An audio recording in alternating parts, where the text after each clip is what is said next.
Can I have advantage? Can I have advantage? Can I actually roll with athletics? It's higher. Can I spend my cool guy die, my birthday die? Can I? It's I shoot you with my real gun.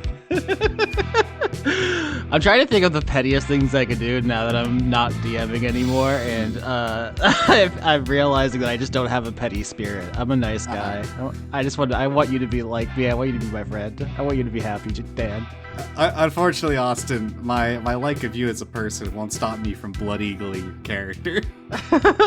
I am the most okay with being blood eagled as a character, and also probably as a human being. On the show. Well, hold on. The second half of that has me a little bit concerned and curious. Every player character I've ever been on the main seasons has died, I think. Spoilers, I guess. Sorry. If this is where you're starting. I have no fear. I look at it as an opportunity. If my dude gets exploded, I could be a different, cooler, sillier dude. Yeah, but what about that second part about real life, though? We don't have to address that. That's not really part of the backstory and the canon of our show, so we don't have to worry about that as much. Uh-huh. Austin, how upset are you going to be when, 30 seconds into the show I go, you enter the Cave of Feet, roll 3D hundreds to determine how many toes you suck? I would be pretty upset, yeah. No, I think I put on my character sheet specifically I don't want to do any toe stuff, so a pretty big broach of the social contract. That's the fear, that when you give the reins to someone else, they'll immediately... Well, that was the point. It's the fear season. I had to take the things that you're afraid to confront and put them into place. Oh, wow. You've been in the headspace too long. You've been thinking about the season for years. You've been honed to a deadly edge.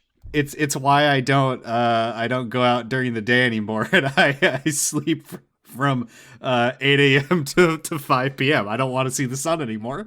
It's called method. You're like the Daniel Day-Lewis of podcasting. I'm going out to graveyards. I'm digging up corpses. I'm stitching them together. You're phantom threading. I'm phantom painting. I'm having a 10-minute unskippable cutscene where an NPC talks to a character that does not respond because all the dialogue was cut out. Your gangs of New Yorking. You're my left footing. My name is Daniel, and I'm pretty sure Daniel Day-Lewis is in that, so yep. There you go. I have to get out of the habit of trying to steer back to the main topic. I was going to say, so season 13, session 0, but that's not my job anymore. Fuck you. That's your job. You have any good soda recently? I'm just going to keep tangenting and I've got a Dr. Pepper right here. Austin, here's the thing. I will go down a bit endlessly is the problem. We've been over this. In a game of chicken, I will not blink. I will continue down that path forever. Yeah, it's not your car, so you don't care if you crash it. It doesn't matter. Who cares? Your car's in your garage. Season 13, I am taking over. You're a player in it. We're introducing this thing called a role reversal. But you haven't completely given it up because in theory there is a second secret parentheses monetary campaign. In theory, but in practice, what kind of Dr. Pepper? Coconut, strawberry, vanilla? Zero sugar. That's it? That's not a flavor. Because I love aspartame so much. It's the altar I sacrifice to. Yeah, so we've talked about this a lot on various other projects, like the bonus show Spew Punk, which you can access for only $1 at patreon.com/Austin Yorsky. You would have heard some of this, but we're trying to make this a entry point. The session 0 is like a place you can jump on. So we're going to restate some stuff that's like common knowledge to some listeners. We'll just get it all in one place. My hope is that we can point people here for any questions they have about the horror, scary, spooky pumpkin season, and also aspartame, which is a sort of poison they put in drinks for people who can't handle real flavor. Okay, yeah, and if you give me enough of it, I'll turn into a rat king or something. I don't know. So this is season 13. It's the prophesized season we first discussed during the post-mortem of season 9. It has been cooking in one shape or another for years at this point. Generally, anytime I had a few moments of downtime, I went, what if there was like a cool vampire? And then I would think about that for 45 minutes. and jot that away in my little mental notebook for an adventure. How different is that from how you would have been conducting yourself regardless? I feel like you would still be thinking about vampires, just not dice related, I guess. Just I make them contextless. 15% more sillier for Dice Funk. Okay. Yeah, that's one of the things we're gonna have to get into is the tonal shift because I have a certain way of doing it. I don't think there's a wrong way to play tabletop games with your friends as long as everyone's having fun. I guess it depends on your definition of fun. But I have like a very established way of doing things after 10 years. People know what I like, what I do. For example, not attacking animal companions and killing them Uh-huh. horribly. And you're on record as fuck those creatures. I mean, yeah, like if you're attacking me or a character with a crazy dog, they're going to kill your dog. And if there's a villain who wants to ruin your life, of course they're gonna murder your family. Yeah. Like that's the natural reaction. I'm not gonna pull punches what because it's cute. There's lots of cute things that get killed all the time. Yeah, this will even be still like I'm moderating my own influence for the season in a lot of ways. For one thing, because of the nature of this being like a podcast, like my innate urge is to be like, okay, I want to put down a map and use a grid, but I think that might break Laura and Quinn after years of not doing that. So I'm simply refraining. As much as I can, but of course there is going to be like structural differences in our tastes that are of course going to come through at the end of the day. And yes, one of them is going to be actually I don't think anyone has taken a pet, so you've denied me that right so far. So I'm gonna kill your friends instead. I didn't even think of it. I'm, if I have my second or third character, which maybe is pretty likely to happen while thinking about pets. But yeah, you got to know your context and your audience or whatever. If I was writing a novel in the Dice Funk universe, it would have very different priorities than the podcast because, as you said, we have to worry about what Laura and Quinn are interested in, and I don't think Quinn wants to hear half the shit that I would write in a novel. But I'm very interested in seeing the differences between our two styles. Like you said, there's also a second campaign that's I think going to be less of a focus of this particular recording because some of the details aren't quite nailed down yet. But we'll get it there as well. Do you know where you want to start? We're 7 minutes in, so starting is a bit of a goofy thing, but you know what I mean. Yeah, let's see here. I think I can give you the basic concept, like 1,000-foot overview of this campaign, right? So in season 11, I introduced a character called Stranger, who is from the biome of fear, which will henceforth be referred to as Dynias, which I believe is just the Polish word for pumpkin scrambled up a little bit. Um, Stranger at the end of that season brokered a deal with Banyan Island as effectively to get like a sort of reciprocal trade deal and protection agreement, and returned to his home with a promise of bringing it kicking and screaming into the modern age, which of course led to horrific war. Essentially, in the past, before the season takes place, it was a complete mad wild land of murder, darkness, and death. And now the way I described it to Laura is like there's a concept in D&D called points of light. Are you familiar with that? Yeah, I know that was more of a thing in like fourth edition where like most of the world is for adventure. There's like monsters and quests and stuff, but there are points of light on the map which are like nice places to like rest and like have social interactions and so forth. Mhm. That's how I've described the country that this is taking place in to Laura. There are cities and controlled areas of various factions that you can exist in as a resident of this country and probably not get too brutalized. You might cross somebody and get murdered in the street for various other reasons, but you're not gonna be murked outright, I guess. And then you leave that immediate area of interest, and the boogeyman's gonna come out from behind the trees and get you and get your ass. Yeah, so this is like one of the two kind of dichotomous world designs for like high adventure fantasy stories. The other where is like most places are like normal and safe, and then you have to go to like the dark forest or like the ancient dungeon to get into some adventure. You're doing the inverse where most things are adventure. Yes. Yeah, so like I said, Stranger attempted to bring the biome kicking and screaming, and for the most part, kind of succeeded. which then, as a result of this, country sort of stabilizing, led to a direct conflict with the biome of courage. You want to give that name, Austin? I would. I would say you don't have to read the Silmarillion before you read Fellowship of the Ring, right? Like you get most of the context in there. Do we need to back up and address like the idea of the biomes, or do you think like that's unimportant or will be pick upable through context clues? Acquirable, maybe the better word there. I'm doing it live. You know how it is. I think I could sum up at least the Dynias in very simple terms as it's a land of eternal night filled with universal movie monsters is probably the quickest way to get to it. It's constantly overseen by a giant scary moon in the sky. And if you go off the beaten path, weird things start happening. It is that's I think the at least the basic level we can get down to continue from here. So there's a mechanic in the game called the history check where your characters can learn things about the world, but the things they would start knowing are that like the different parts of the world or biomes, as we call them more broadly, which seem very arbitrarily like delineated. Like if you look at a map of the planet Earth you and I live on, Dan, you're like, oh yes, because of over the many years, the water eroded these rocks away, and then this, plant life, whatever. So there's like a reason to it. But in the Dice Funk universe, it was crafted by gods who did things like arbitrarily and sometimes stupidly.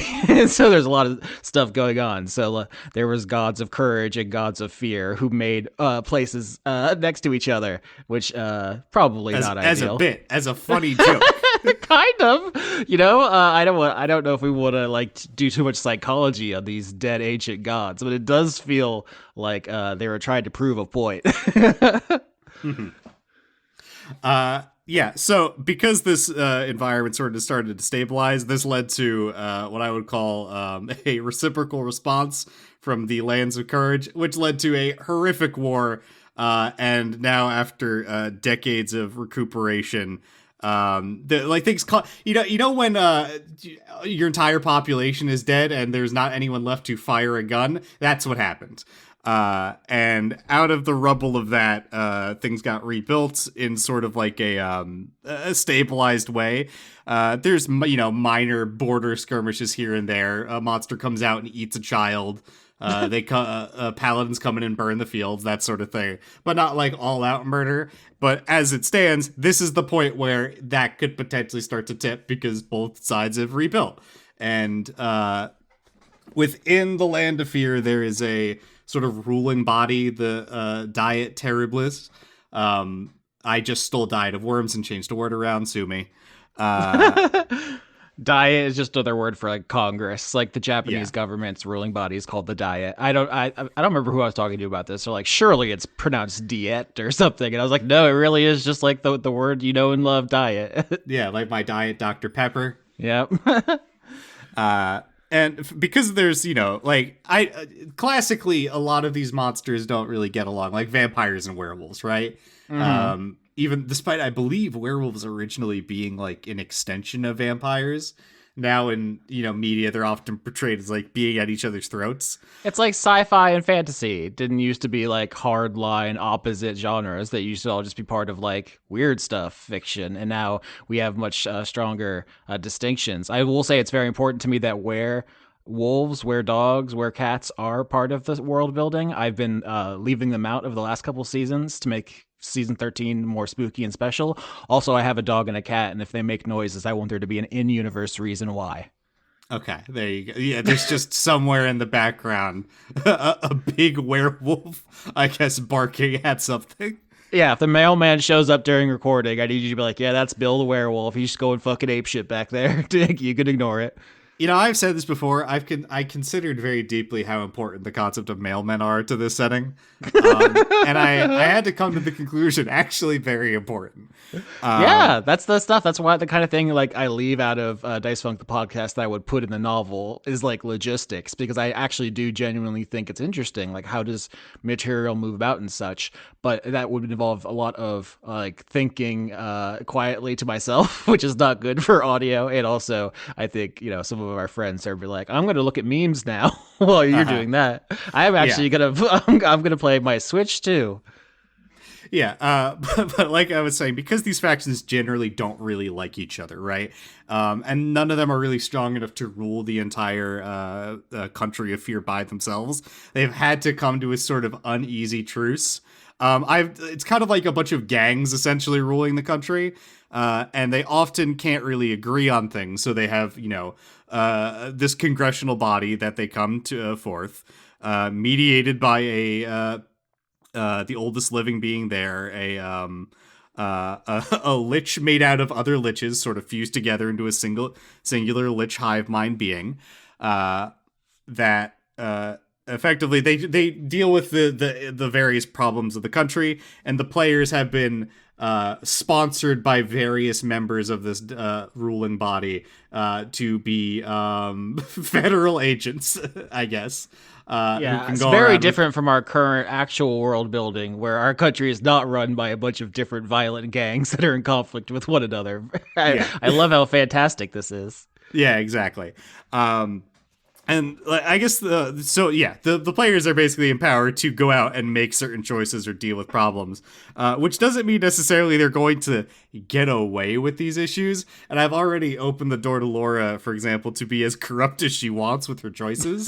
um, because it's like, okay, you are legally protected in some ways from the choices that you're making, but that doesn't mean if you don't, like, go down the wrong alley in an area controlled by somebody you pissed off, they aren't gonna try to murder you.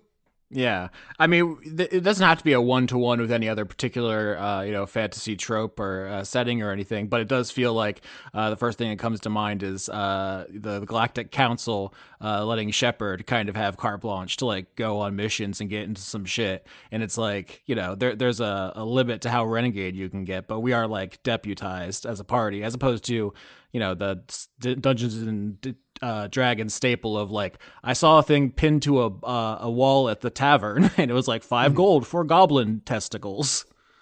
Yeah, and it isn't really even so much a concern of like, oh, you went too far, you went too hard, you're too renegade. It's more like you like materially damaged or exposed some problem or something that this group was doing that they didn't like you to do, and that's more likely to gonna get you blowback. Like, I don't know. The werewolves were illegally destroy or like were breaking into harvestkin lands and destroying their crops to try to reclaim it, that area for the forest or something like that.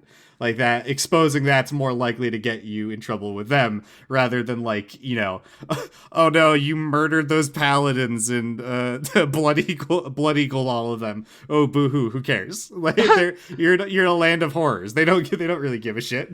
Yeah, it's like social consequences the way we often do on Dice Funk, where you're like pissing people off and making friends and so forth. Is there a specific inspiration for like the structure? I know you play a lot of like CRPGs, like the Owlcat, Rogue Trader stuff, Mhm. Baldur's Gate stuff. Are you thinking in those terms, or is there another angle you're coming at it from?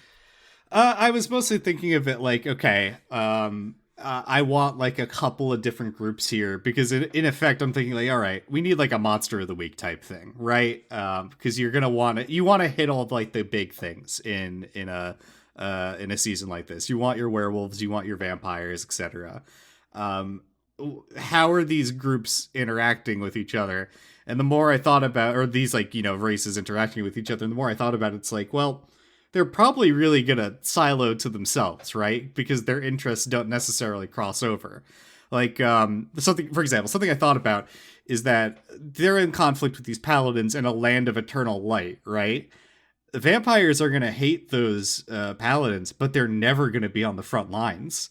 So they're Mm. always gonna be like insulated against having to actually be on like the going out to war unless it reaches the country itself, and that's gonna broke like internal conflict because they are surviving where other people are basically having to take the hit for them. That makes a lot of sense. And when I think of like traditional fantasy world building, sometimes I get frustrated by it being like, here are the here's the orc town. It's only orcs, and they only talk about orc stuff. Here's the elf town. They only talk about elf stuff. But when I was doing season 12, the dragons, and they all have their own like small folk population, and I actually sat down and really thought about it. I was like, well, different species have different nutritional requirements. They have different like size requirements for like their houses. They want to have families. Like a certain amount of sticking to people like you is like just not even counting racism, which is obviously a very classic world building element we all know and love. But like even just practically, I think that actually makes a lot of sense. In a way, it would be weird and inauthentic to be like every place in this whole world is completely metropolitan and completely like everyone's holding hands together. Yeah, and something I also, just to go and continue off of, vampires to understand like how this, I guess, society is working, is that these factions do have to interact and deal with each other even if they don't like each other. For example, one thing I wanted to set up is that this biome is filled with natural resources, both magical and normal, which is why other people like these paladins are coming in, because they want the resources as much as they want to wipe out all these monsters. But someone that is like a pumpkin parasitizing a corpse cannot easily go to I don't know, the farm biome to sell their crops, because people are going to see that and go, that's a scary monster. You know who has a great deal of experience like manipulating petty mortals and looks relatively normal? Vampires. So of course they're going to be handling all of the outgoing trade. So these pumpkins and vampires might not necessarily like each other, but they have to work together to get a deal done, because the vampires aren't producing anything, but the pumpkins can't sell anything without them.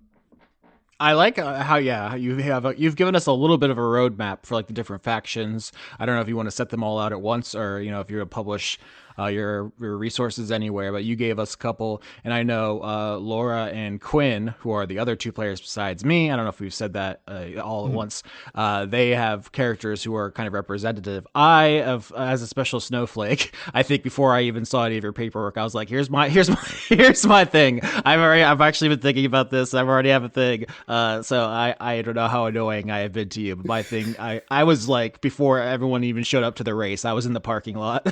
Every time you went, I should control people's character creation more to make sure they're on theming, I went back and thought, you gave me something completely unrelated before the ink was even not even dry on the page. I mean, it's extremely fear related for a lot of people. It's not completely out of the ballpark of fear, but no, my character isn't exactly one of your things. We're going to do, I think, individual character crew gunks, another spinoff we do for this show. It's all on the Patreon, patreon.com/AustinYorsky. It's how you can support the show, get bonus episodes, make this show exist, because it goes away if you don't take care of it. So we'll talk about my character a lot. That's not really what this recording is about, but I'm excited. I've been thinking about how the opinions my character has about, say, vampires and pumpkin people and stuff, her various prejudices and biases. Yeah, and this is not to like slam you or anything for what you've done. I've had like 2 years to think about this, so I am very well prepared at this point, and I'm very excited for the opportunity you've given me. To the point where I've had to think about this for like, okay, I know I've created a rival for your character that I'm very excited to introduce, is what I will say. And I need to determine how I need to modulate their language, because I don't want you to have to put a trigger warning every time they show up. Oh dear. But because I think what they would say is very funny, but I could know it could be, and this isn't like, I'm not having them say slurs or something. Yeah. I'm not a monster. It's just the level of like, I guess, disrespectful that I wanted to go to that I think might put some people off. So I'm constantly reevaluating that. Either way, you just have a character show up and immediately start hitting me with anti-Ukrainian slurs, like a character. Not your actual character. You, Austin Yorsky, targeting.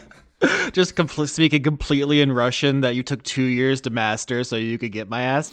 So you've had a lot more time to think about this season than I have of any previous season. I do think a very funny result would be you doing so much better than me that the audience is like, Austin should never DM again. It would hurt my feelings, but if the show is better, I would get over it. Just for the record, I want you to succeed. The absolute worst outcome is that the show is bad and people don't like it, and so I'm absolutely not rooting to be thought of as a better DM than you. If anyone's curious about my psychology.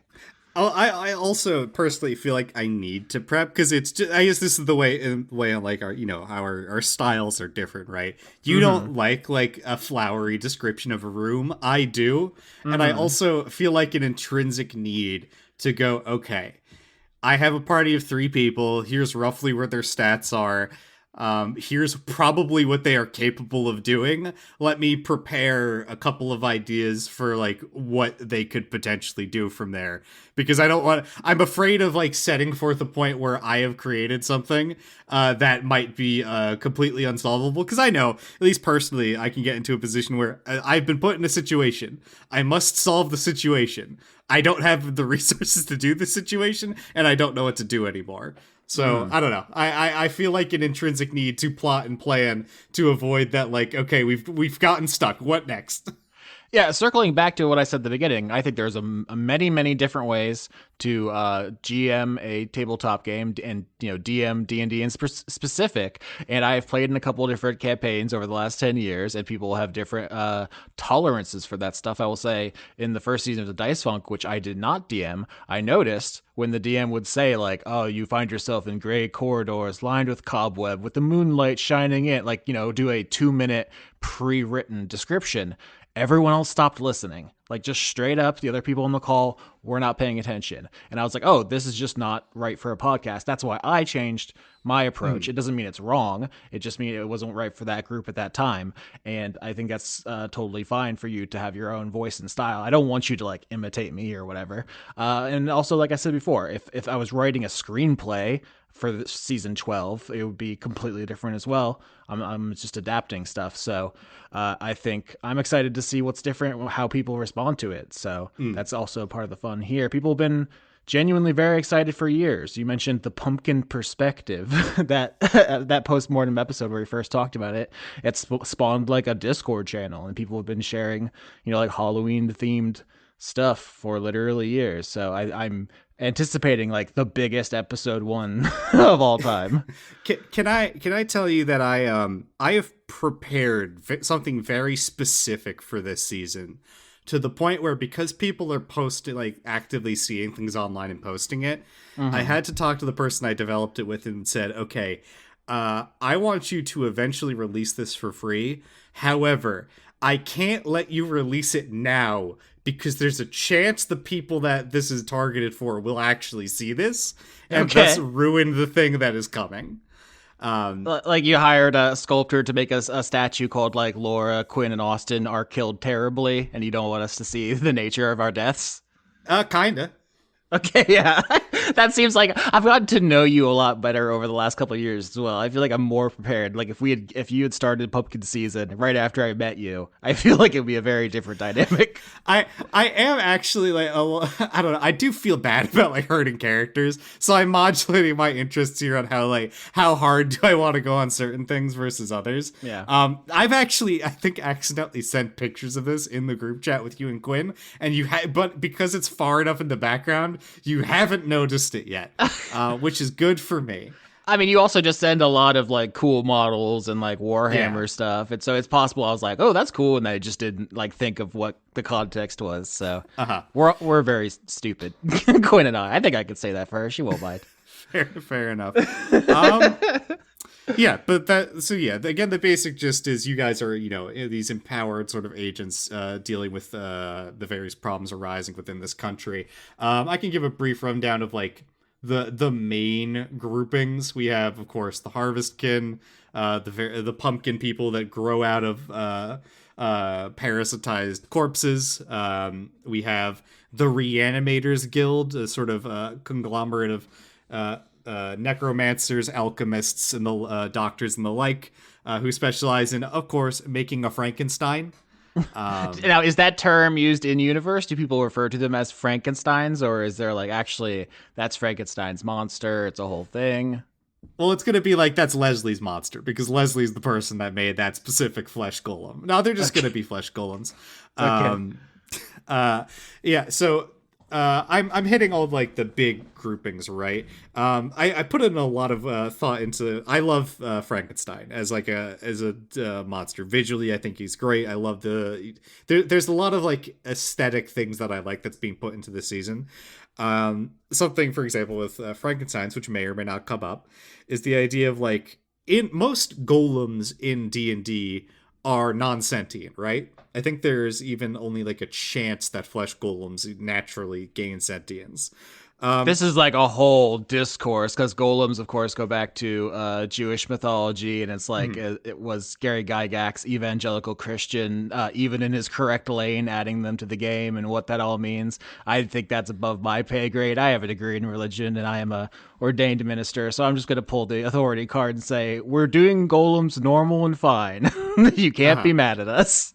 They're perfect.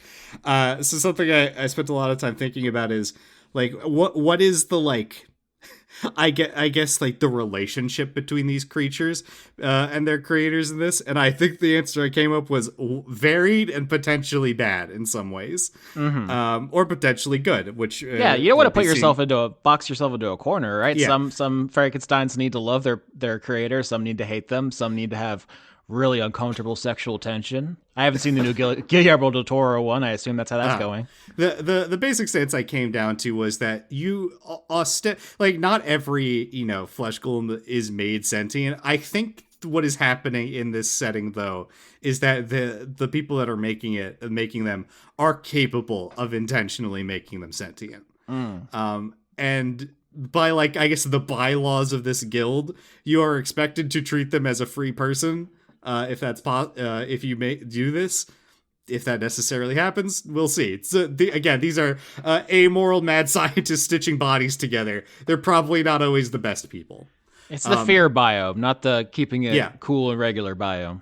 But something that I also put in as like, I guess this is where I will talk about like, setting details for people that are interested in it. If it comes up or not in game, great. If not, who cares? Going back to like, the resources and things that these factions provide, which is why outside places want to deal with them. Probably the best medical tourism you could ever get. Like these are people who do nothing but fuck with the body at all times, constantly. Who can probably heal almost anything you're going to have with you. The downside is you have to go deal with them. And they're probably going to go, okay, we'll do this for you, and we'll potentially even do it for free. When you die, your body is ours. And if you don't hand it over or pay us an interest, we're going to send, a 6-armed nightmare of flesh and bone to come collect your corpse. Real Yarnum vibes. You're trying to go to see some blood doctors, and there's also the moon's all fucked up, and there's a bunch of were spiders and shit.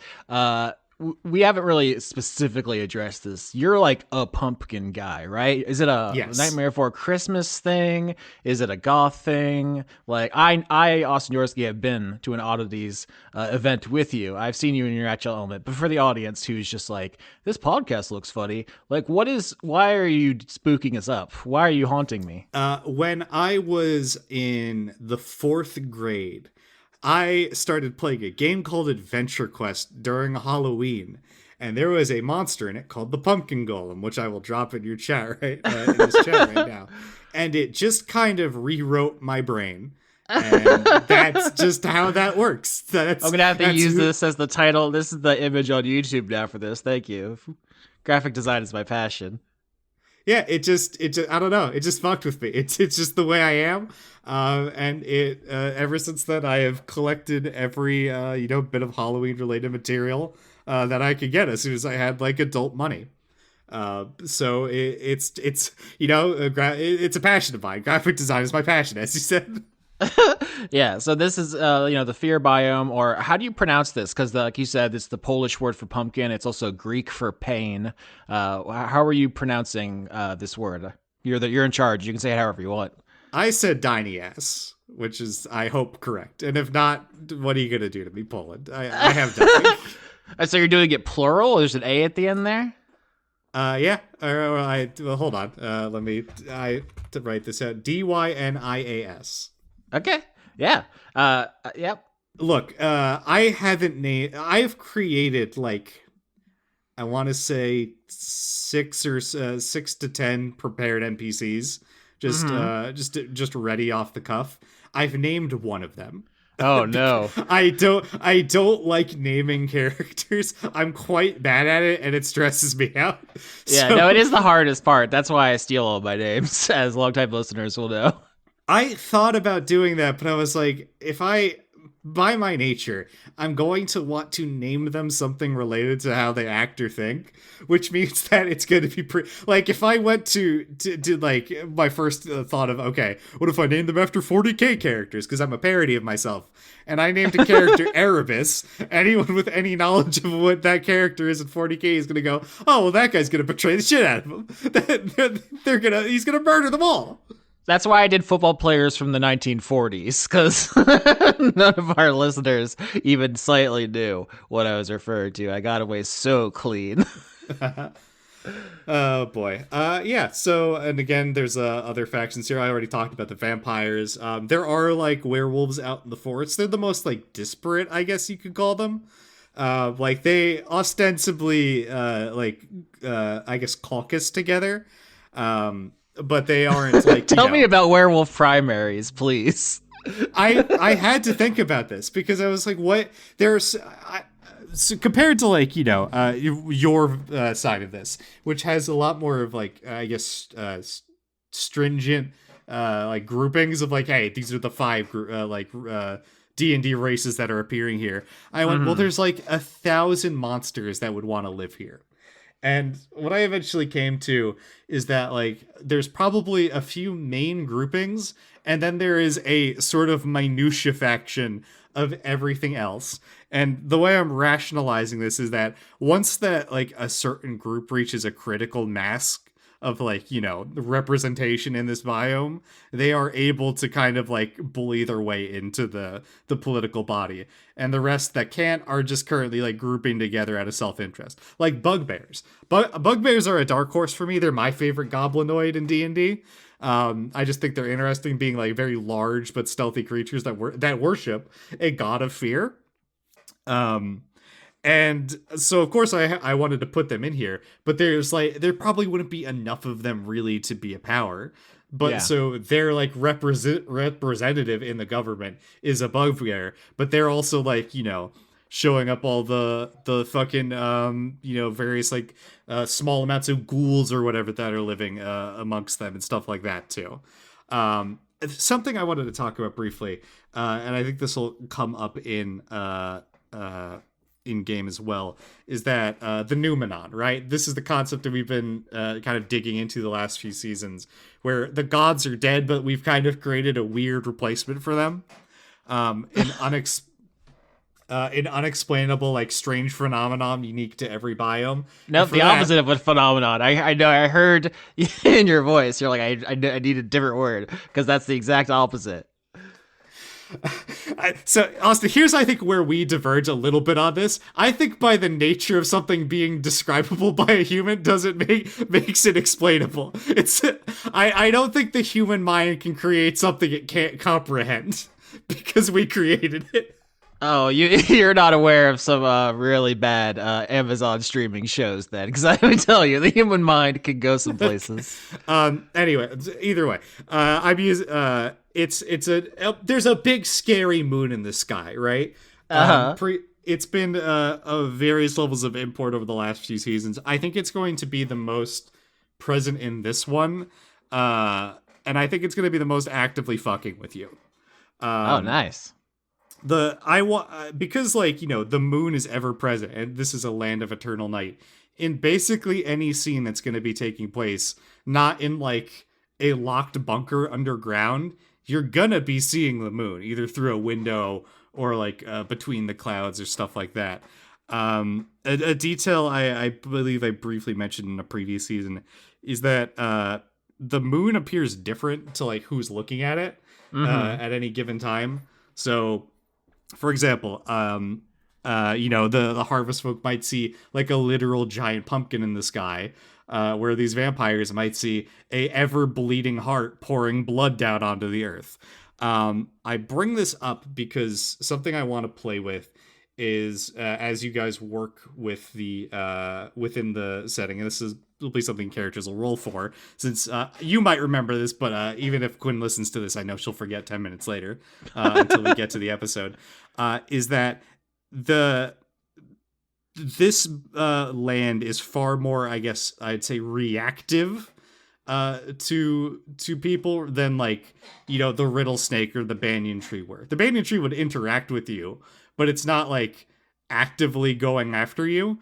Um, what I mean by this is that like there we've talked about the power blocks of this land, and each of them have settled into like their own areas and have started to sort of terraform them to their needs. Like there's vast tracts of farmland for the harvestkin, and the vampires. I'm setting them in a blood swamp because, of course, I need some like mosquitoes in there because they suck Mm-hmm. blood, Austin. Very scary. But as these like factions gain or lose power, the land around them is going to change because if they're like, you don't need a blood swamp if there's no vampires, and that's going to get subsumed by a different group. I'm always saying this. Though, like for example, I saw one person in the audience talk about mummies, and I'll say this outright: there are no mummies in this season because they got fucking murdered and wiped out. And their lands have been completely subsumed by other characters, and that could happen here, where R.I.P. to the mummies. I'm sure that a lot of people were really looking forward to see how dirty they would get rolling through the woods. I feel like they would all become so disgusting immediately. well, I don't think they're going through the woods. So this will potentially come up in the season, but like something I was thinking about is like, okay, if these like power groups settle somewhere and the land starts to change around them to suit their needs, like for these werewolves, forests are getting deeper and darker and more dangerous, or farmland is springing up, or stagnant pools of blood are forming on the grounds where vampires are. What's a mummy gonna do? It's gonna cause a giant fucking desert to start expanding, and that's gonna just obliterate the interests of anyone around them because you can't farm near it. Yeah, it's gonna like ruin trade routes that other groups are setting up. It's gonna destroy forests. So of course, yeah, internally they're probably gonna get murdered for that. What separates the Dice Funk universe, which is called Arabella, from Faerun, the standard or the most popular Dungeons and Dragons world, is like this element of the fickleness to the world building, like the almost like reactive, as I think the word you used, of like the environment. Like if you think of traditional Forgotten Realms stuff, it's like ostensibly medieval Europe, right? But people throw fireballs, and like fireballs are always fireballs. Turn to page 216. That's what a fireball is. In our world, in addition to Platonism being true, I don't know if that's going to matter this season. I don't know. We could talk about that if you want. There are these noumenon, which are just things which, like I said, you were disputing whether the human mind could conceive of something unexplainable. I at least wanted to, like, the idea that you can never be certain of anything. At any moment, the moon could fuck shit up, and that's, you just gotta roll with it, is like the idea here, in a way that, like, when you play normal D&D or you read Tolkien or any of Tolkien's many imitators, it's like goblins are goblins, elves are elves, swords are swords, lightning spells are lightning spells. But like here, that at least that's what I hope to get across, is like an element of almost Lynchian strangeness. That's an extremely egotistical thing to compare There's gonna yourself be a to, but lot that's of what I'm Woody hoping Woodpecker for. dolls around. That's gonna be very important. That's the least what I'm going for. I guess Yeah. ideally, people would describe the thing I'm going for as your skiing. I'm not allowed to say that. but God, I just thought about that fucking legendary garbage post. So it'd be like in the Petersonian sense. yeah. Yeah, but like you said, there's fickleness is actually the perfect word for it, because I think the moon is going to play a massive part of this. I know that some players have expressed an interest in that being a big part of their character, and I want it to be You know, like how in Sex and the City, New York is really the fifth character. I want the moon to be the fifth character here. Yeah. And I think the energy I've kind of settled on is like, have you ever played the Dungeon Crawl Stone Soup? It's a rogue like game. It's an old faction by the name Dungeon Crawler. Uh, in it, there is a god you can worship, I believe, called Zod, who's like a god of chaos and randomness, and your favor with this god will just randomly change. It'll just throw out positive effects or negative effects. It's the lowest rating you can get is Zod's Plaything, where it will just be fucking you belligerently throughout the entire game. I want the moon to kind of come across like that. It I think there is probably a correlation between the amount that you believe that you are in control or understand what it wants or like are doing what it wants with the likelihood of you getting shot by an orbital moon laser or something. Yeah, the moon keeps that thing on him. The moon's strapped. That reminds me. I need Sorry, to talk the moon about... keeps that thing on her. Yeah, we all, yeah, of course. exactly. There we go. Something I thought about because it's been in the back of my mind for years at this point. We came up with this at the end of season 9 as like a season to do, and I had done my world building. I had stuff prepped, and then like a year and a half ago, another D&D podcast created a whole ass Kickstarter for a campaign setting featuring a land of eternal night, scary pumpkin-headed monsters, and a ever-present moon. I've been IP thefted, and I'm not happy about it. Oh, that's a Dice Funk tradition, though. I feel we were always bitching about people taking our stuff. They took my whole flow bar for bar, Austin.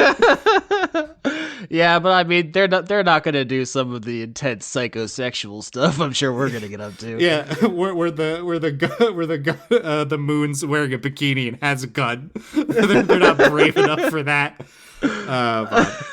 Yeah, that's what happens after America colonizes the moon. We just give it a big gun.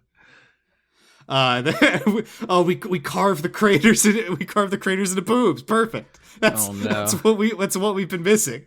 Oh no, they'd have to go to Mars because of Olympus Mons. It's the biggest mountain in the solar system. That's what. No, that's it's. Then we put Mars in a speedo. I've gone off on a tangent. I've lost where I'm going. Austin, do you have any questions for me? Because I will just start ranting.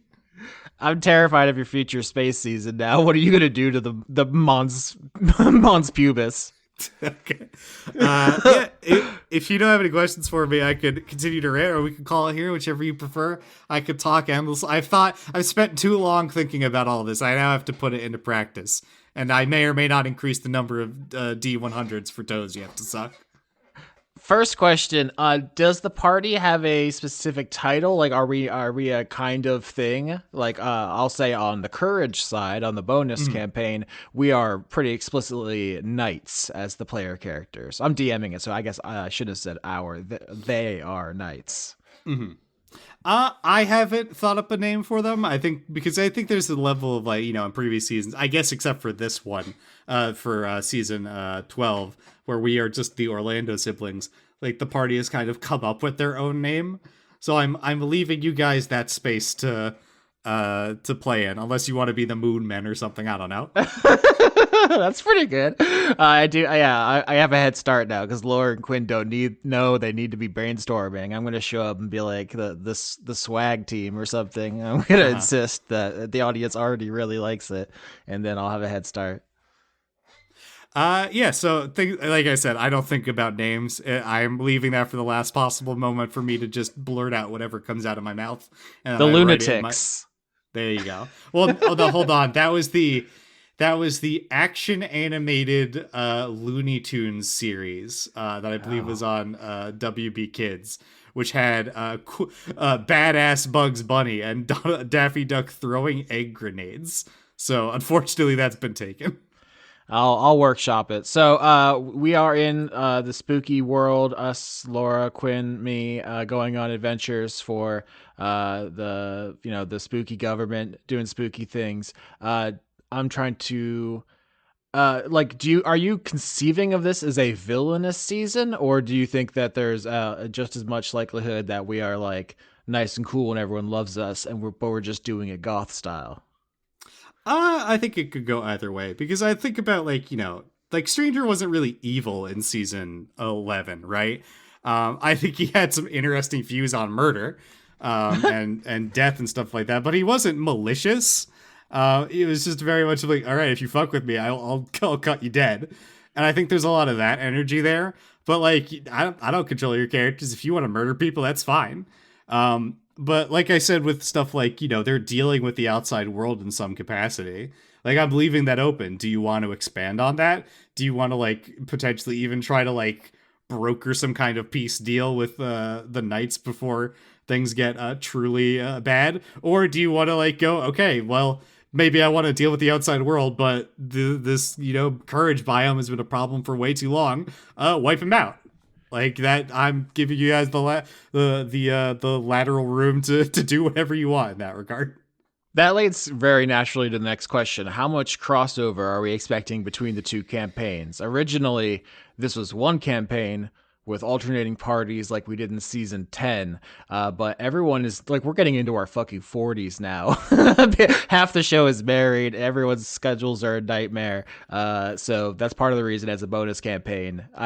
This is rhetorical. I know the answer, but for the audience. I'm still a spry 29-year-old. Thank you very much. My bones only creak a little bit, and my lungs have only deteriorated 90%.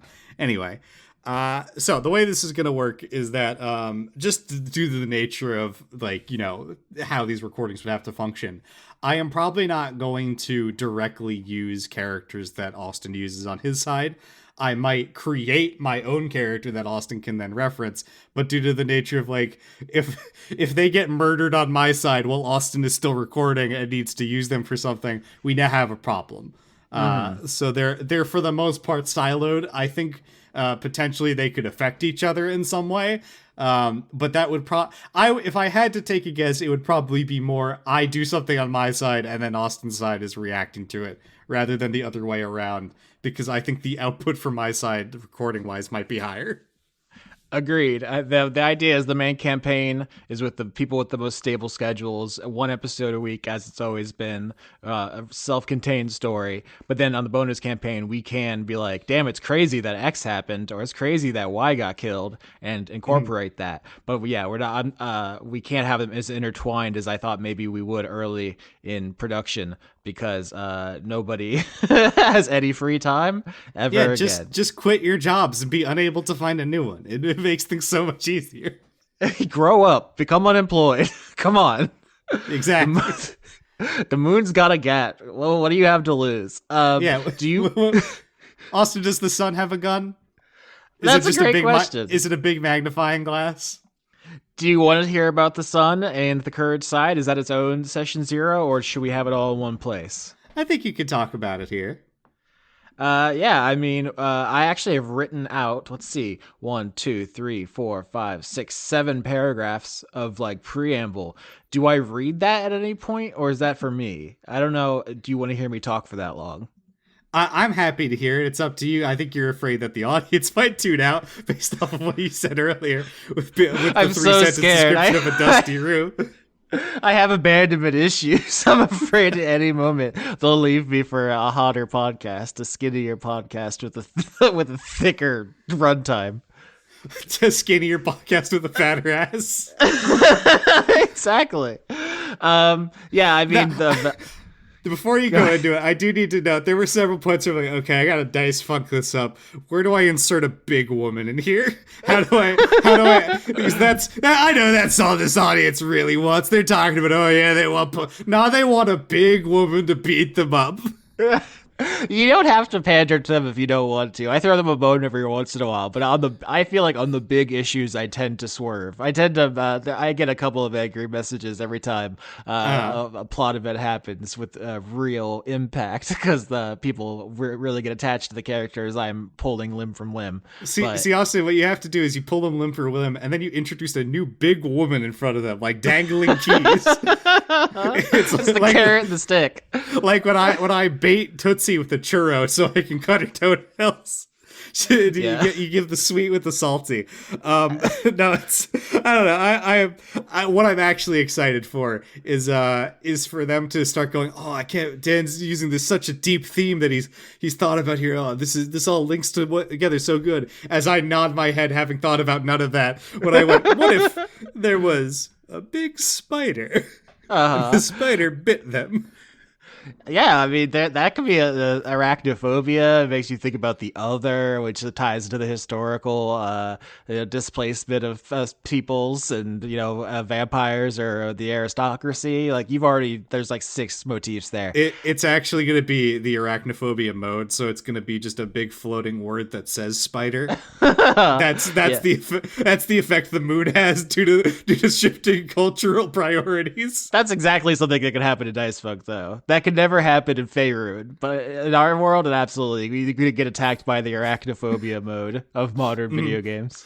So what's going on? There's like a sun. I think there's a couple birds or something.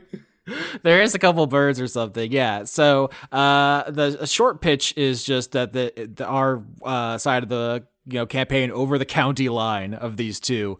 I think you used the word country earlier, but I definitely think it's more of like a city-state sort of thing for me, at least. It's not like the modern nation state. Is where you have the moon, we have the sun, where you have fear, we have courage, and where you have all these juicy resources and medical know-how, we have barren plains where behemoths stride in a Monster Hunter style.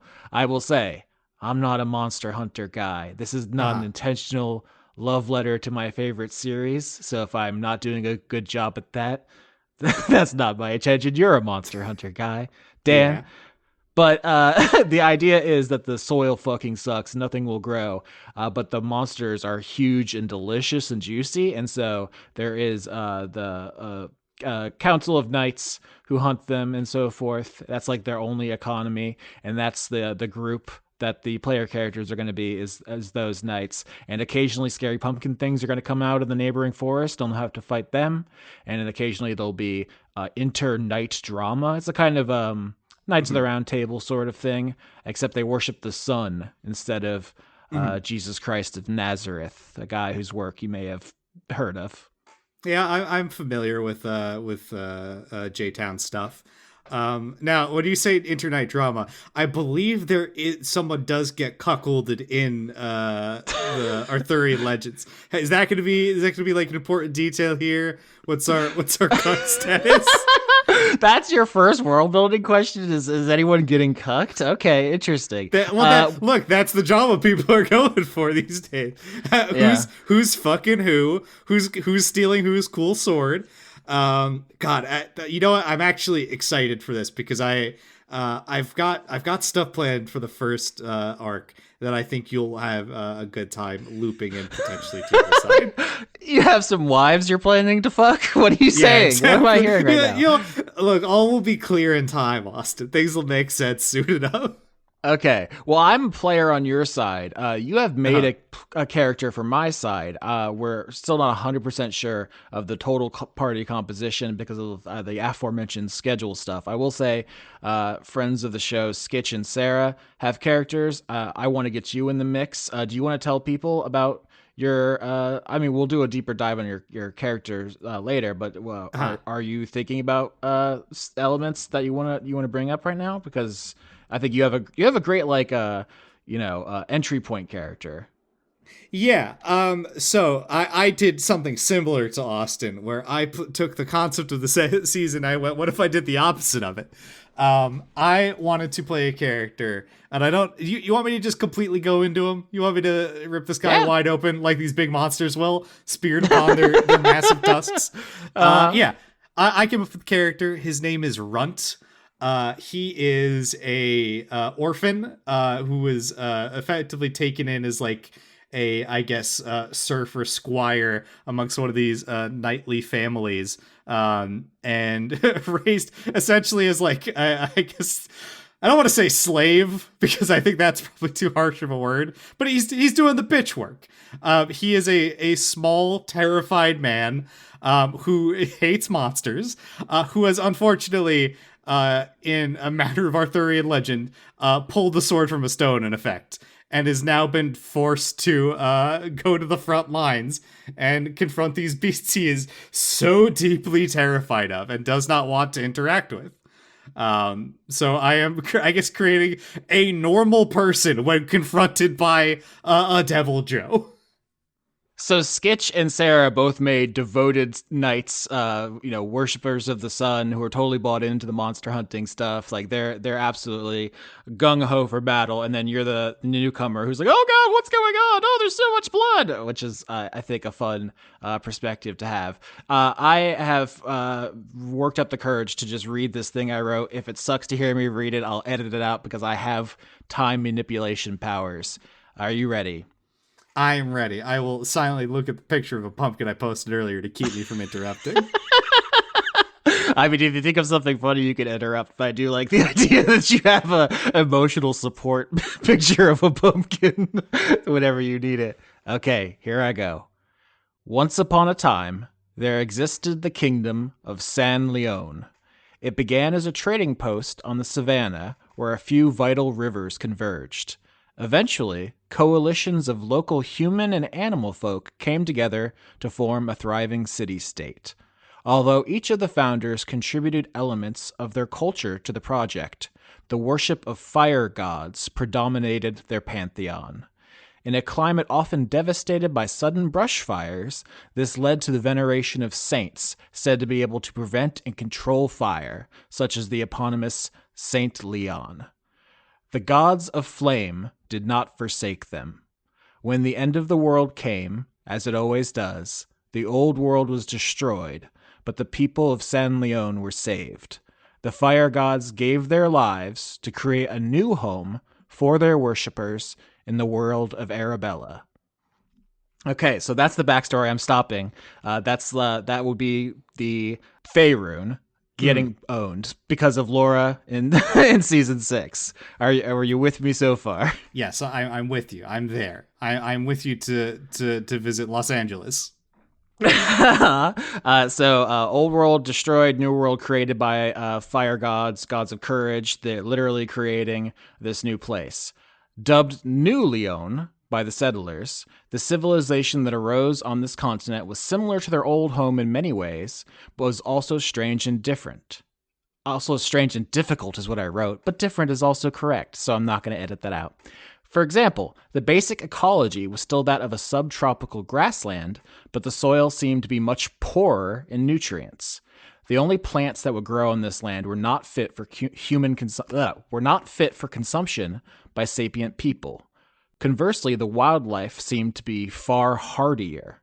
The animals of New Leon were exponentially larger than their old world counterparts and seemed to be even tastier and more nutritious. It took very little time for the complex economic culture of San Leon to shift into one which prized hunting above all else. So Monster Hunter World basically happened because of magic. Now, Austin, it's important to note as a big Monster Hunter fan, the monster hunters in Monster Hunter World are actually ecologists. How are they taking care of the monster populations to ensure that there's not an overhunting in the setting? What thought have you given to that? It's funny you say that because I think it's something people say about Capcom's Monster Hunter series all the time. Is like, damn, we sure are just murdering a lot of dudes, and they're like, no, actually, this is good. This is scientifically good to do this. I will say, Arabella is not a world created by people who are trying to make the most like moral and ethical situation possible. Some of the shit that was made is fucked up. They have like trickster gods, dickhead gods who made all kinds of lands. I think a thing the players can certainly grapple with if they want to is, should we be doing any of this? I think that's a very open question. So what you're saying is these monsters fuck real fast.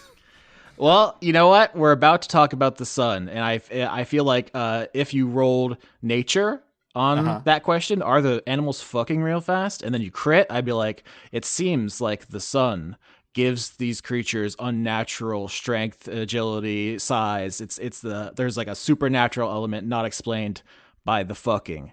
So Uh-huh. what I said here pre-written is the biggest difference, both figuratively and literally, between Faerun and Arabella was that no longer did all the people share one sky. Each biome gifted to the faithful had its own heavens. For the people of New Leon, their lives were now conducted under the warm, watchful eye of the perfect sun. Above them, impossibly close, a star burned.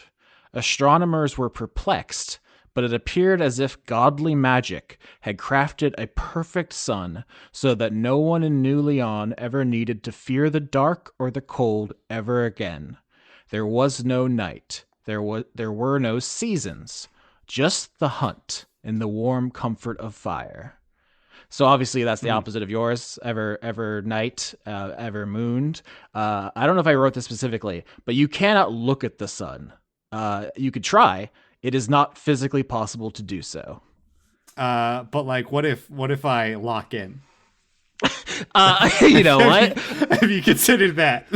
I don't want to blow Sarah's character concept before she gets a chance to. I will say, someone did try to lock in.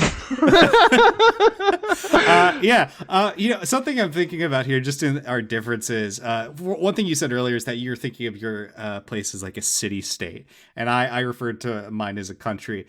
I think maybe part of what's happening here is that you have a very like unified population, at least like culturally to an extent. Whereas everyone in Dynias is trying to get one over on each other all the time. And maybe that's what's leading to things be like one group not wiping the other out, a complete inability to actually work together versus a culture honed to and tempered under the ever-present heat of a blazing ball of light, balancing each other out. That's a really good point. I would say that maybe even a problem would be like too much conformity. Like, I'm curious if like the other knights are going to bully Runt if you start saying pussy shit too much. Well, I want them to. I want them to be if I can get one thing across with him, I don't know. In concept, when I think of this character, I'm like, I want to play like, you know, the like a person that wants to do good, but is deeply terrified because I think there's something like there, right? But of course he's gonna be like I'm gonna Scooby Doo it where it's like, okay, I don't want to go into the big cave, but if I am baited with my equivalent of a Scooby snack, well, I guess I'm gonna do it. I'm not gonna be happy about it, but I'll dress up in drag and do the cucaracha or whatever and distract the monster. You mentioned that I had a much smaller selection of like species in my setting as yours, and I will say, originally I just said only human, tabaxi, and Aarakocra. Tabaxi are cat people, and Aarakocra are bird people. I did widen that a little bit. My intention was specific. This is like in universe, it's a coincidence. Out of universe is obviously not. I'm doing this on purpose, but the idea is animals which were featured in traditional heraldry. Now I'm going to look up obscure animals and heraldry to see what we can pull I knew you here. would. Yeah, there's a seahorse and a bunch of them.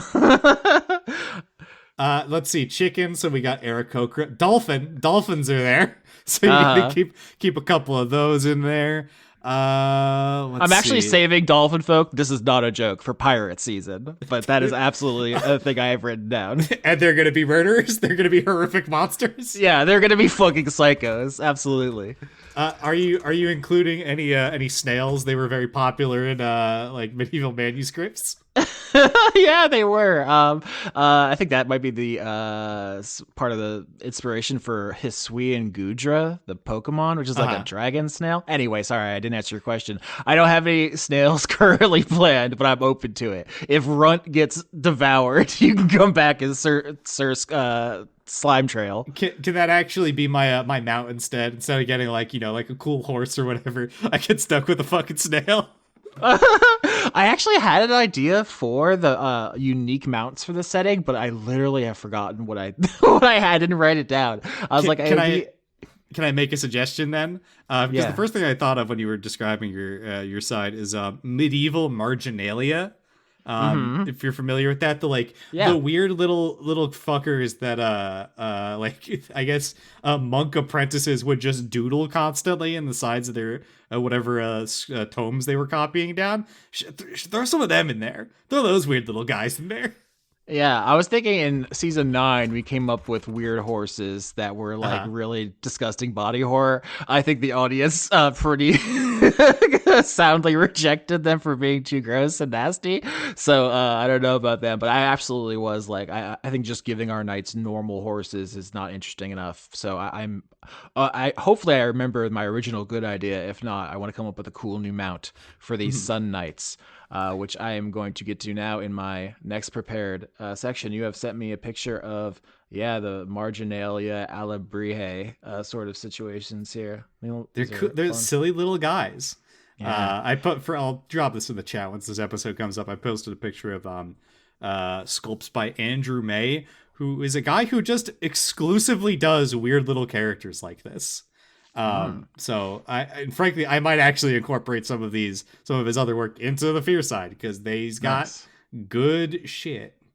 Yeah, you should do that. I'm going to finish up these descriptions real quick. Quote, unfortunately, the gods who created New Leon had no say over what kind of lands were created around it. Most notably, their next door neighbor was a creepy woodland crafted by gods of fear, darkness, and death. Known as Dynias, this rival state was a constant threat from the moment something terrifying and lethal first snuck out of the forest to stalk the grass of New Leon. With no gods to pray to, the clergy of the old San Leon became an order of aristocratic knights who swore to defend their citizens against the dark horrors of the forest at their border. While this was symbolic at first, it quickly became literal.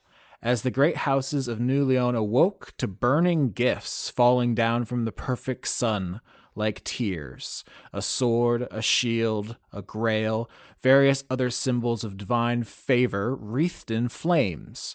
Quickly, a faith of sun worship sprung up to thank the star for its protection.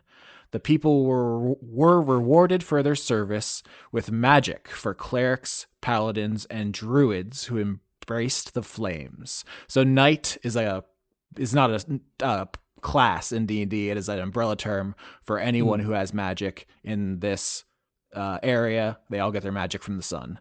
And in the last paragraph, from time to time, new gifts fall into New Leon, as if choosing special knights to join the Burning Council. Burning Council is a very generic fantasy name. I'm not attached to it. I could come up with a new thing for the Knights of the Round Table. These knights are immediately elevated to the ruling aristocracy and charged with hunting the great beasts that feed their people, as well as fending off the vicious horrors of Dynias, which is you. So we have a ruling council of violent sun worshippers who hate you, Dan, and all you stand for. It's just like real life. But yeah, the idea is that Runt was just a fucking nobody, and one day he woke up and the sun had given him something, and that just makes you in charge. So that's Yeah. your story hook. I think the way I wrote it is that he was like a squire for a friend of his, and it's I completely cribbed the plot line, the end of Sword in the Stone, where it's like, okay, Mm-hmm. this is the day where they're supposed to become like a true knight, and their fucking sword breaks, right? And he's like, oh, I need a fucking sword, and one magically appears, and unfortunately, that has now ruined his life He because became important at work. yeah, he can no longer just be like helpful to his friend as a squire. He now has to be on the forefront. I do actually, I have some questions here. I have Hell yeah. described how like there is no, at least on like the fear side, like active attempts to constantly infringe or attack Leon.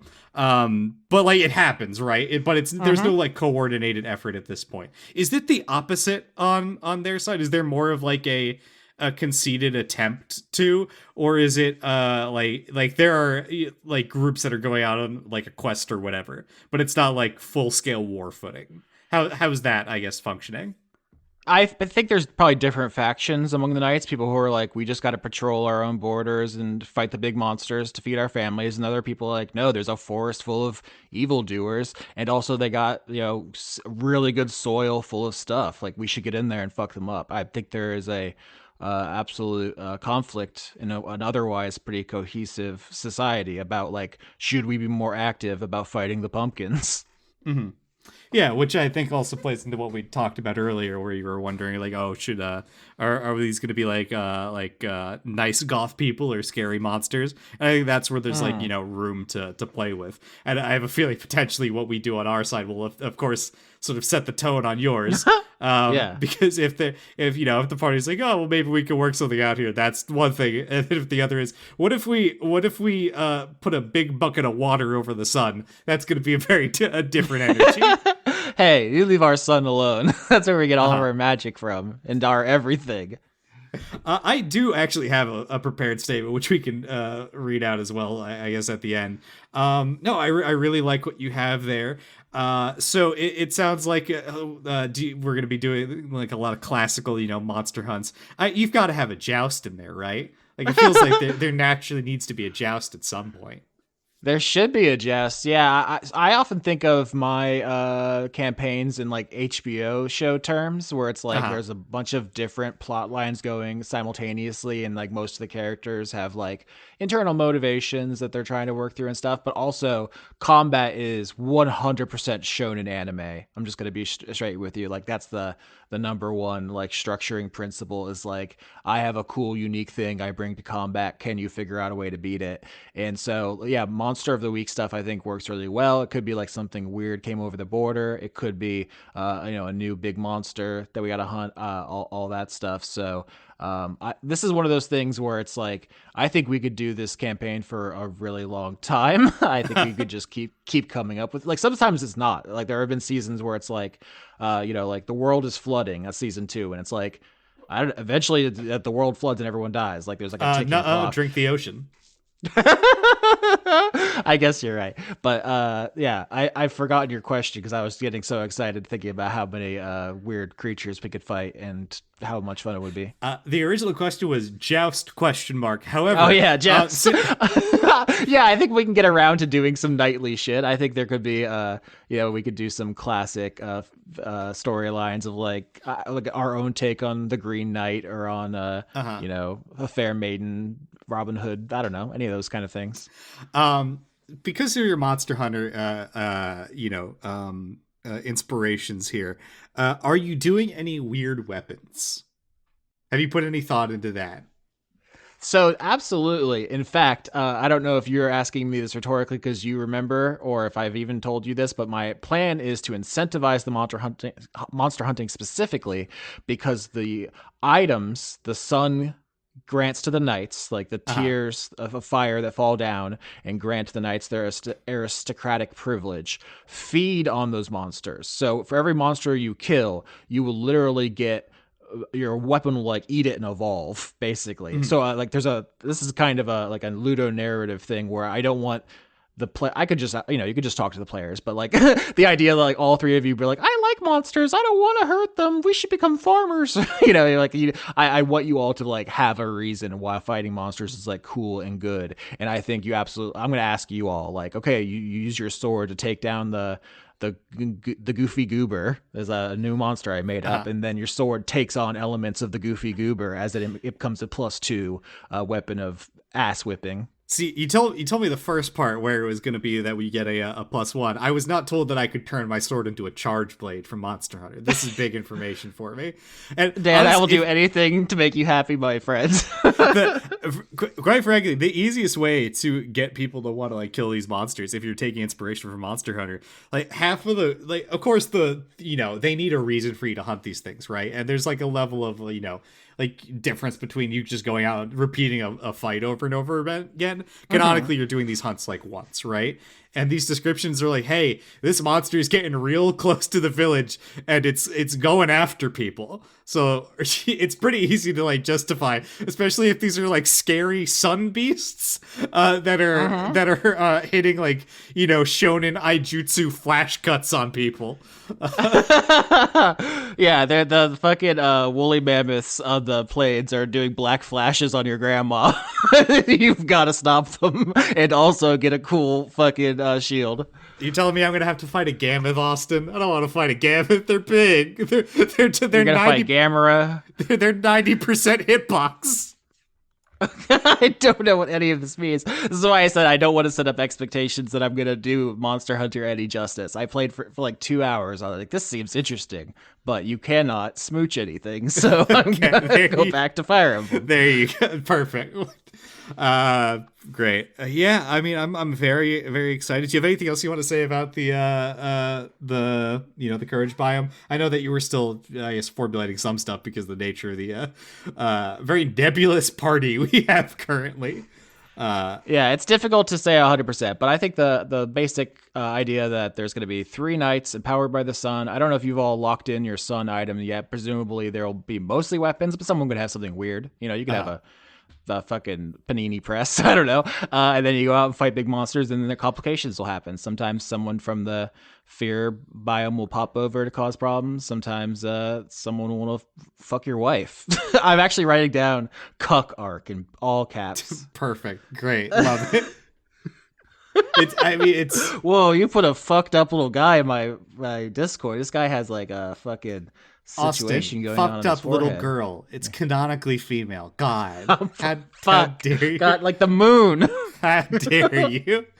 Oh God, something else I'm hearing is that at least in how you like describe the sun, except maybe if you look at it, it seems in some ways more, well, maybe not if it's potentially empowering these monsters. In some ways, more benevolent than the moon, who I think is giving a lot more of a fuck it. Then this will be funny. Watch this, kind of vibe. The precedent we've set is that every biome has a noumenon, an inexplicable kind of thing, and you know how explicable is kind of up to the DM. You could just like reveal the moon has like motives and stuff if you want to. I can't stop you. But yeah, the idea is that the sun, it seems like very powerful like a god, but without like the personality that like, you know, Thor or Anubis bring to like the pantheon or something. So I think I am actively trying to avoid giving it a moral dimension. I think that would diminish it somewhat. Yeah, I guess yeah, we are coming at it from two different angles here because I think I'm coming at it with the sense of what would be funny here, like what would it do to you? Yeah, that's an ethos, definitely. Because like the way I think about it is like in like a horror movie, right, where you're like hiding from a monster or something, and you think you're finally safe. The monster like starts to walk away, and then you take a step and crunch a twig, and then you get fucking got. Stuff like that. Like, that's the type of influence it's putting out there in the world because it loves it, because it wants you to suffer, but it also wants you to fight because it thinks it's funny. Should I read what I wrote, I guess? Yes, please. I was brave. I did it. There was thousands of people listening, and I still did it because I'm a big boy, and you can do it too, Dan. Okay. I believe in you. I wonder how many grammatical errors I have in here. So we'll see if I can... They won't be able to tell. You can say, actually, there's punctuation there that makes it right, and it just didn't come across in the audio. Perfect. There is but one thing that connects us all to the primordial beings that crawled forth from the soup of creation. Fear. After all, they were clearly running from something. Oh, yours is funny. Mine was just exposition. Damn it. Fear is the eternal companion, weapon to some, shield to others. It's an underlying current in all things. Predators fear starvation and force their prey to flee in terror. The mother, fearing for her children's lives, stands as a bulwark against the dark, desperate to save them. The old man, terrified of the changing world, rails against the advancement of his nation, desperate to not be left behind. There have always been creatures born of fear. Be they beasts of the dark, hunting soft-fleshed peasants of isolated villages, outcasts hunted for nothing more than the crime of an unfortunate birth. As the world advanced, these beings were pushed to the fringes of civilization. Cornered, left to scrounge for whatever scraps they could eke out as the light of progress snuffed out the few remaining shadows they could dwell in. And then the world died. They fared better than most, conditioned for hardship, but the damage was already done. Resigned to outlast all the squabbling, fear-bedrangled creatures, and rage against the dark until they were snuffed out as well. But the gods had a different plan. Forging a new world with their very essence, a safe haven was born. And as the exodus occurred, whispers reached even the dank holds that these twisted beings resided in. Whispers of a land of eternal night, where the winds whisper secrets and the moon cackles as it cleaves a path across a starless sky. And so the pilgrimage begins, hidden in carts, in stolen skins, in the very dreams of the travelers. They found their way to the promised land of Dynias, and that's where we find ourselves. And what if a wasp is there? That'd be pretty spooky too, right? Yeah, like what if there was a big bug that stung people? That would fuck me up. I'd be so scared. I'm excited to talk about. You forgot the other group that we confirmed does exist out of character in Leon or New Leon or whatever the name was. I've already forgotten. Fuck. Oh no, that's not good. It's the new one. It's easy to remember. There was an old one. It exploded. Now there's a new one. I keep wanting to say Sierra Leone. You forgot about the bees. Maybe if you want to keep that secret, you can cut that out. No, that's good. Yeah, no, I was trying to think, because it's all about dichotomies, right? Courage and fear, dark and light, sun and moon. And, wasps and bees. Wasps and bees, yeah. The hive against the solitary sadist. So, yeah, they're the delightful bumblebee bee. And I am so truly excited to introduce the bee I have come up with. You have to research fucked up things to say to your Ukrainian. Also, bees, famous. Bees are also featured in heraldry, which is a thing I didn't really know until I did more heraldry research for the season. But there absolutely are bees on old coats of arms, like Napoleon III had a bee on his thing, so it fits. It's not contrived. So the two things that people are eating in your side are big cartoon steaks and honey. Absolutely, yeah. I'm familiar with the Monster Hunter cooking cutscenes. Yeah, it's all of those really crazily sumptuous cuts of flesh, and then everything is just completely drenched in honey. So their teeth are so fucked up over there. You know what Dragon's Dogma 2 did for their cooking cutscenes? Instead of having to like try to make the animations as great as possible, they just put an MP4 of someone like actually cooking the food in real life. They just cut to that because they were like, people are already shooting for realism. I'll just take a video. Yeah, didn't they do that with like cup noodles in Final Fantasy 15, where they're just photorealist? They're just pictures of cup noodles in the fantasy setting, something like that. And then there's fucking Yakuza, which is like, we're gonna spend an inordinate amount of time making the greatest bread pull of all ever to be animated. Yeah, I mean, they modeled a bunch of that stuff that's just really there in Japan and then use it for 6 games in a row so they never have to pay for it again. That's a good business model. Unlike us having to reinvent the wheel every season to do completely new world building. Mm-hmm. Austin, what's the wheel looking like in your side? Have they got cool cars? Are they hitting giant deer with monster trucks? Oh fuck, I can't believe you actually, that's so funny that you say that, because I was literally trying to think about if the technology level, and one of the first things I thought of is like, so there's got to be somebody who's like working on ye old plow, right? And they've got to to make like a plow that works for, so they're like, just to show how bad farming is, like you can meet a farmer whose life sucks and it's not working or something. I was thinking about that earlier because the, post-apocalyptic world that our show takes place in used to have spaceships and shit in it, right? That's not even an Austin Yorsky original. That's, original D&D had Expedition to the Barrier Peaks, where there's a UFO crashed in the mountains. So it's totally possible, like, for weird technology shit to happen. But my instinct was like, let's do as low fantasy as we can, because I think it's scarier. I think for pumpkins, if you're hiding and they have like a kitchen knife instead of like a Uzi. Not that an Uzi isn't scary, but you know what I mean. So you're saying I shouldn't have like your rival come up with the photorealistic Desert Eagle and start menacing you with it? Yeah, then my character runs back to the moon, who, as we established, is strapped, and I'm like, save me. Austin, can I change my character so that instead of being delivered a beautiful, majestic sword, I'm delivered a Remington shotgun? Yeah, you got to get the AK-47, the most the Sun Colt of all weapons. Never jams. You could steal from Monster Hunter directly and use their fake gun, which is the bow gun, a weapon I don't fully understand why it has a bow aspect to it when it seems to just shoot bullets.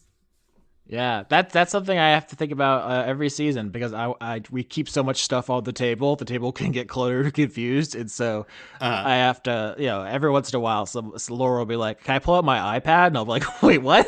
What the fuck are you talking about?" Yeah, I think I'm also keeping things relatively low. Maybe someone like, these Frankensteins doing mad science are gonna have some stuff that's more advanced and stuff, right? But I think for the most part, if you're like, in the woods dealing with a hag or whatever, she's just gonna stab you with a knife rather than or cast a spell rather than pull out I don't know, her electric fence and her ring camera to detect you coming. Yeah, genuinely, if anyone's curious about my take on this, like, the world of Arabella, I want to have like infinite story potential because it was created by, all these gods with different priorities and stuff. And like, if there's like, I think we established the future biome, which had like a bunch of technologies in it.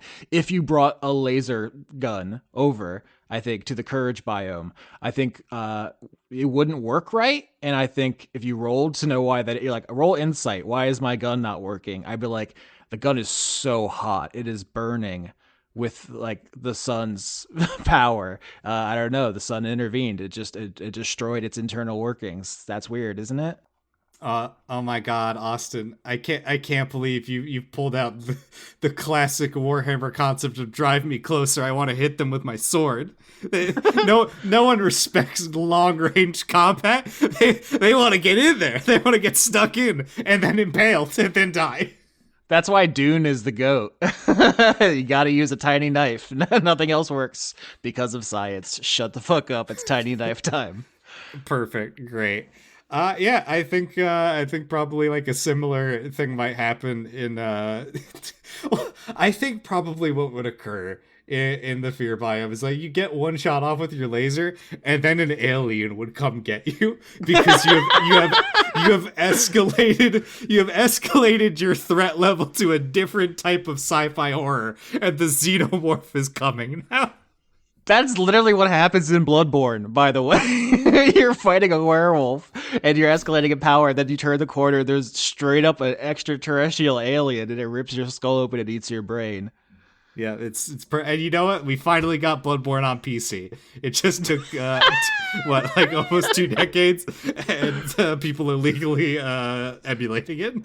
Yeah, that's not how I'm gonna market this. Season 13 is the only Bloodborne available on your PC, provided parentheses you listen to the audio on your PC. Yeah. I'm very excited. If you, I don't have any more questions at this point, unless you have something you want to add. I hope you all kiss my disgusting little characters. I hope you fight them and die.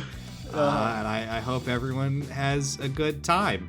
And I hope you, listener, fuck you. Yeah. Okay, I'll cut before then. They don't. Nah. You know what? Leave that in. in every episode, there's gonna be part of a secret code that I'm hinting at all season. If you piece all of my code together, you'll find the true meaning of the season and access to where I'm hiding the treasure chest I'm working on. Austin, while we were having this discussion, the price of gold and silver fell drastically, which means I have the perfect time to buy up all the bullion I can for my treasure chest project. All right. The twist of the Cuck arc is we are going to fuck your mom, listener. Yeah, that's it. I'm your new dad.